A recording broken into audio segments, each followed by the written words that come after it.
basic, stable understanding of the real, genuine interest of the state of Israel, which are to make peace with the Palestinians. साबिक Israeli सदर अल-मेरिट ने media channel को interview देते हुए कहा कि ईरानी जौहरी तंसीबात पर हमले का ख्याल महज बेवकूफ़ी है। साबिक इसराइली सदर ने ईरानी जौहरी तंसीबात पर इसराइली हमले के तमाम इम्कानात को रद्द करते हुए कहा कि ईरानी जौहरी तंसीबात पर हमले का दावा गैर जरूरी घमंड है जो ताकत के बजाय कमजोरी को जाहिर करता है।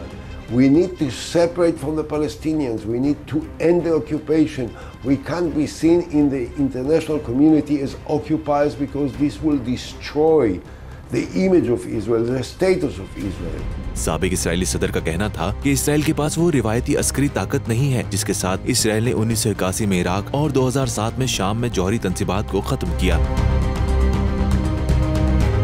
साबिक सदर का कहना था कि इसराइल ने हमेशा ईरानी जौहरी तंसीबात के बारे में गलत बयानी की है। वाज़ेह है कि गुज़िश्ता हफ्ते इसराइली वज़ीर ख़ारजा याइर लैपिड ने ईरानी जौहरी तंसीबात पर हमले की धमकी दी थी, जिसके जवाब में ईरानी वज़ीर ख़ारजा ने कहा कि ईरान हर इसराइली जारियत का भरपूर ताकत से जवाब देगा और सेहूनी रियासत की मुस्तकबिल की दुनिया में कोई जगह नहीं।